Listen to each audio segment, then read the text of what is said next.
ओम साई राम, जय साई राम। साई भक्ति से मैं साई श्रुति, साई भक्तों के विश्वास और भक्ति में आस को लेकर जो साई चमत्कार करते हैं, उन सभी को लेकर मैं आपके समक्ष प्रस्तुत हूँ। आज अपने ही जीवन का एक अद्भुत और निराला अनुभव लेकर, जो कि अविश्वसनीय है, लेकिन ये मेरे जीवन में हुआ है। तो यहाँ पे मैं आपको ये बताऊँ कि जो मेरे साईं गुरुजी हैं, जब से मैंने बाबा को गुरु माना और तब से मेरे जीवन में 2019 के बाद से कुछ न कुछ चमत्कार जो हो रहे हैं, जो ऐसे हैं जो कि एक के बाद एक के बाद एक बाबा ज़रूर करते हैं। 3 बार जाने का सौभाग्य मिला है शिरडी और मैंने ये महसूस किया है कि जब भी शिरडी गई और शिरडी से आई, बाबा ने एक लीला मेरे साथ ज़रूर की है और मेरे जो साईं हैं वो इतने ही प्यारे हैं। तो यहाँ पे मैं आप सभी को बताऊंगी, अगर आप साईं भक्त हैं तो कृपया चैनल को सब्सक्राइब कर लें और साथ ही साथ हमारा जो साईं मेडिटेशन करते हैं, हम साईं प्रेम योग ध्यान मेडिटेशन करते हैं, तो आप कृपया चैनल सब्सक्राइब करेंगे तो नोटिफिकेशन आप तक पहुँच जाएगी। आज जो मैं आपको बता रही हूँ, मैं ये जो चमत्कार है वो मेरे ही घर में लगे हुए जो शिवलिंग है, शिवलिंग में एक मुखाकृति अपने आप बन आई और वो आज भी है, ऐसा नहीं है कि वो नहीं है। तो वो जो मुखाकृति है, वो कैसे बनी, ऐसा कौन-सा सिचुएशन था, कब वो मिरेकल हुआ, तो वो सारी बातों को मैं आज सभी साईं भक्तों से साझा करना चाहती हूँ। और ये साईं भक्तों नहीं, मैं बोलूँगी भक्तों से साझा करना चाहती हूँ, क्योंकि ये जो मिरेकल है ये शिवलिंग में हुआ और शिवलिंग तो साक्षात शिव का स्वरूप है। कई जो शिव भक्त हैं वो उस मुखाकृति को देखकर उन्हें हनुमान जी का स्वरूप मानते हैं। लेकिन मेरे जीवन में जो चमत्कार है और जो परिवर्तन है या जो भक्ति है, वो धीरे-धीरे बाबा के आने के बाद से हुई, मेरे साईं गुरुजी के आने से। तो मैं उनको मेरे साईं गुरुजी का ही स्वरूप मानती हूँ। और एक बात और, बाबा से जब भी मैंने ये प्रश्न किया, ईश्वर, गुरु ये कौन है? दोनों एक हैं कि क्या है इसके पीछे की सच्चाई? तो मेरे साईं ने उसका एक उत्तर के प्रतिरूप में यह जो मुझे बताया कि चाहे हम जिस भी शक्ति पर विश्वास रखें, चाहे हम गुरु के रूप में, चाहे इष्ट के रूप में, या जिस भी भगवान को हम विश्वास करते हैं, तो वो सब एक ही हैं, साकार से निराकार की ओर जाने का ये सफ़र है। और जिस प्रकार समुद्र, पानी के अलग-अलग फॉर्म होते हैं ना, समुद्र है, नदियाँ हैं, तालाब है, सभी प्यास बुझाने का काम करते हैं। उसी प्रकार यह जो जितने भी हम जिनकी भी भक्ति करें, उनका फॉर्म एक ही है, वो है लास्ट में ईश्वर की प्राप्ति, आत्म अनुभूति। शुरुआत है धीरे-धीरे उस सफ़र पर चलने का। तो यहाँ मैं बताऊँ कि मैं ज़्यादा, देखिए, आज मैं मेडिटेशन करती भी हूँ, करवाती भी हूँ, ऐसे सारे अनुभव जो लाइफ में मेरे परिवर्तन हुआ, तो मुझे लगा नहीं, मुझे जो है किसी और सफ़र को तय करना है। और फिर मैं उस सफ़र पे अपने गुरु के ऊपर विश्वास करके, अपने इष्ट के ऊपर विश्वास करके निकल पड़ी। तो हुआ यूँ कि मेरे मन में जो है ये बहुत सारे प्रश्न शुरू से आते थे कि भई बाबा, क्योंकि मेरे घर में बहुत हौच-पौच होता था। बाबा को शुरू में मैं क्या बोलूँ कि सत्येंद्र जी हमेशा शुरुआत में विलन ही बन गए थे कि वो जो शिरडी साईं बाबा हैं ना, उनको मैंने गुरु रूप में माना था, तो वो जो है बोल मना करते थे कि नहीं, उनको मंदिर में नहीं रखना है। लेकिन मुझे उस चीज़ की चिंता नहीं है, जो भी होता था मैं हमेशा बाबा को कहती थी। थोड़ा सफ़र कठिन भी रहा, मेरी और उनके बीच बाबा को लेकर बहुत सी बातें होती थी, वो मुझे बहुत डाँट दिया करते थे, पर मैं उनका रिप्लाई नहीं करती थी, क्योंकि मैं चुपचाप उन्हीं की ही छाती पे सिर रख के, जब वो मुझे डाँटते थे तो भी मैं बस, मेरे आँख से आँसू निकलते थे और मन से सिर्फ़ साईं राम निकलता था, सिर्फ़ बाबा का ही। तो उस समय जो है ये बोलते थे कि तुम हमारे घर की पूजा नहीं कर रही हो, या पूजा को छोड़ के तुम दूसरी कोई पूजा कर रहे हो। तो इस टाइप के जो प्रश्न हैं वो होते थे और मैंने बचपन से ये जो गुरुर् ब्रह्मा गुरुर्विष्णु गुरुर्देवो महेश्वरा वाले जो श्लोक है सभी पढ़ते आए हैं। गुरु साक्षात परब्रह्मा तस्मै श्री गुरुवे नमः। जैसे ही गुरु को समझा तो ये समझ में आया कि नहीं, गुरु ही सर्वोपरि है। और गुरु की जैसे से मैंने बाबा की मेरे लाइफ में एंट्री हुई और बाबा के जो चमत्कार हुए, फिर मैं तो ऐसी आलसी लड़की, जो कि मैं ना सही पूजा पाठ करती थी, ना मैं ध्यान करती थी, ना मैं मेडिटेशन करती थी कभी किसी समय में। अपने आप जो है मेरे पापा जो है मुझ में जो है वो परिवर्तन लाते गए और मैं जो है सारी चीज़ें करती गई। और बाद में हर एक प्रश्न का जवाब जो है बाबा मुझे दिए। तो मैंने यही प्रश्न किया कि क्या है बाबा, कैसे करना है? तो कि गुरु और ईश्वर क्या एक होते हैं, अलग होते हैं? मुझे समझ नहीं आता है। कि कभी-कभार ऐसा होता है कि सत्य साईं गुरुजी थे और शिरडी साईं बाबा और भगवान बहुत सारे। तो यानी क्या ये सारी चीज़ें एक ही हैं, दूसरी हैं, ये है क्या? मुझे समझ नहीं आता है। कृपया आप मुझे मार्गदर्शन दें। ये प्रश्न जो है मैंने बाबा को किया और उसके बाद फिर मैं सवेरे जो है मेडिटेशन के लिए उठती थी और उससे पहले क्या है मैं नहा के ब्रह्म मुहूर्त में नहाने के बाद जस्ट सामने जो है शिव जी का जो मंदिर था वहाँ पे जाके मैं कुछ देर ध्यान करने बैठती थी। कुछ दिनों में मैंने ये देखा कि घर में जो शिवलिंग है उसमें एक साईं गुरुजी की एक दिन मैं पूजा कर रही थी। वो देखिए वो जो शिवलिंग है नर्मदेश्वर शिवलिंग मुझे अमरकंटक से मेरे भाई ने लाके दी थी। मैंने मंगवाया था तो पूरा शिव परिवार अमरकंटक से लाके दी। उस समय तक शिवलिंग में कुछ भी ऐसा नहीं था और मैं पिछले 3 साल से उसकी पूजा कर रही थी, नहलाना-धुलाना जैसे कि पूजन होता है हमारा नियमित दैनिक पूजा हम वैसा कर रहे थे। एक दिन मैं पूजा करते-करते देखी कि मुझे लगा कि चेहरे की एक मुखाकृति शिवलिंग में बनी हुई है। तो जब मैं उनको देख रही हूँ, तो बिल्कुल शिरडी साईं बाबा की मुखाकृति बनी हुई है, कफ़नी पहने हुए सारी चीज़ें और उसमें उसमें एक स्पष्ट मुखाकृति नज़र आ रही है। अब देखिए जो शिव भक्त हैं उनको वो हनुमान जी का प्रतिरूप नज़र आता है और मैंने देखिए आप मेरे जितने भी शॉर्ट्स में देखेंगे, कई शॉर्ट्स में है और लॉन्ग वीडियो में भी मैंने वो मुखाकृति डाली है, तो आप बिल्कुल उस चीज़ को देख सकते हैं। आप सर्च करें तो वहाँ पे आपको मिल जाएगा। स्पष्ट आपको बाबा की मुखाकृति कई साईं संदेश में मैं बाबा की उसी मुखाकृति को लेकर ही साईं संदेश करती हूँ। तो साईं संदेश देती हूँ, तो वो मुखाकृति जो है आप उनका स्वतः ही दर्शन कर सकते हैं। वो मुखाकृति अपने आप बाबा की बनाई। अब जब बाबा ना ऐसे कोई रिस्पॉन्स करने लगते हैं ना तो आपकी भक्ति और बढ़ जाती है और लगता है कि आपको दुनिया में किसी चीज़ की परवाह करने की आवश्यकता नहीं है।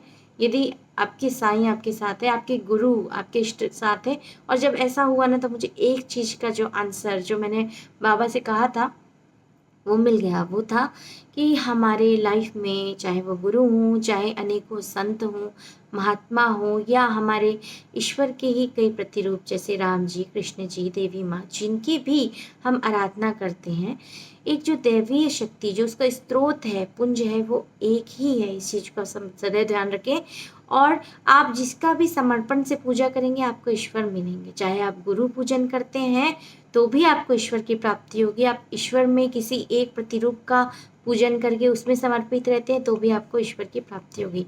इन सारी चीज़ों के बीच में हुआ ये कि मैं सिविल जज का अपना प्रिपरेशन कर रही थी। ऐसा होता है कि हम अगर प्रार्थना करें तो सबकी प्रार्थना सबके जीवन में अच्छा होता है क्योंकि सर्वलोका सुखिनो भवन्तु जैसा कि हमारे साईं गुरुजी कहते हैं हम उसी आधार पे कार्य करते हैं। पता नहीं कैसे होता है पर मैं इतना जानती हूँ कि हमको बस प्रार्थना करनी है और बाकी बाबा जो है वो जाने। लेकिन यहाँ मुझे बाबा ने एक चीज़ बताया, साईं गुरुजी ने मुझे ये बताया कि जितने भी प्रतिरूप हैं लेकिन रूप एक है। हमारा सफ़र साकार से निराकार की ओर जाना है और अगर हमें किसी भी दैवीय शक्ति हो या जो भी स्रोत हो तो उससे अगर कनेक्ट करना है तो उसका साधन है। साईं सचित में भी लिखा है ध्यान, मेडिटेशन। आदि काल पुराणों से भी हमें बिल्कुल ज्ञात है कि ध्यान जो है वो बहुत बहुमूल्य स्रोत है और वो साइंटिफिक रीज़न से भी हमारे लिए बहुत अच्छा है और साथ ही साथ अगर हम आध्यात्मिक कारण देखें तो भी ध्यान जो है हमारे लिए बहुत इम्पोर्टेंट है। कैसे बाबा ने मुझे सभी ध्यान फॉर्म जो है अलग-अलग फॉर्म जो हैं वो बगैर किसी 1 रुपए खर्चा किए मुझे कैसे जोड़ते गए, एक परिस्थितियाँ बनाते गए कि एक ध्यान से दूसरे ध्यान। और आपको पता है मैं पहली बार जब नाम जाप की थी और पहली बार जब मैं ध्यान की थी उसके विषय भी में मैं आपको बताना चाहूँगी। भले वीडियो थोड़ा लंबा हो जाए लेकिन जो व्यक्ति वाक़ई में ध्यान या बाबा या भक्ति स्पिरिचुअलिटी की ओर जाना चाहता है वो इस वीडियो को ज़रूर सुनेगा और पूरा सुनेगा। तो जब मैं ध्यान पहली बार की थी तो पहली बार आज से बहुत सालों पहले तो क्या हुआ था पता है आपको? मैं गई थी सिविल जज का मेरा बहुत अच्छा रैंक आया था 100 में लगभग 93 बना था। तो मुझे सत्येंद्र जी बोले, "श्रुति एक काम करो तुम्हारे अगर शादी-वादी भी है तो वहाँ पे भी चले जाओ, अटेंड कर लेना और साथ ही साथ अब जब जा ही रहे हो तो फिर पूरा टाइम उसमें वेस्ट हो जाएगा तो वहाँ पे बिलासपुर में तुम कोचिंग कर लेना।" कोरोना काल का समय था और वहाँ पे क्या होता है कि सुबेरे 5 बजे एक तालाब था, उसे बहुत दूर से ना एक आवाज़ आती थी, वो था साईं गुरु जी के भजन थे। वो भजन क्या थे वो समझ तो आते नहीं थे, पर वो खिड़की थी मेरे सामने और वहाँ से मुझे प्रथम प्रेरणा मिली थी कि मुझे थोड़ा ध्यान करना चाहिए और नाम जाप करना चाहिए। वो मेरा ब्रह्म मुहूर्त में वो मेरी प्रथम प्रेरणा थी बोल सकते हैं। बाबा कैसे क्या कराते हैं वो जाने। मेरा प्रयास कहाँ सिविल जज की ओर था और ऐसा था कि मैं बहुत बॉर्डर से मेरा सिलेक्शन ही नहीं होता था। और ये भी देखिए कि मैं जब भी किसी से प्रार्थना करूँ, किसी की प्रार्थना करूँ, सबका सब बनता है। लेकिन इतनी ईमानदारी से मैंने अगर कोई प्रयास किया, तो सच बताऊँ सिविल जज का प्रिपरेशन किया, इतनी शिद्दत से मैं साईं गुरु जी को कहती भी हूँ कभी-कभार, बाबा मैंने पूरे जीवन में अगर किसी चीज़ का बहुत ईमानदारी से जिसके लिए मेहनत की, प्रयास किया, वो तो सिविल जज का पद। लेकिन वो भी लास्ट ही था कि मुझे बनना है तो सिविल जज ही बनना है, नहीं तो वकालत करना मुझे था ही नहीं शुरू से। तो लेकिन फिर होता नहीं था, हुआ नहीं, 3-4 बार से हो गया, सिलेक्शन नहीं हुआ। तो वो जो समय था वहाँ पे से मेरा ध्यान का शुरुआत हुआ, वहाँ से मेरा साईं नाम जाप का शुरुआत हुआ। और पता है मैं कैसे करती थी?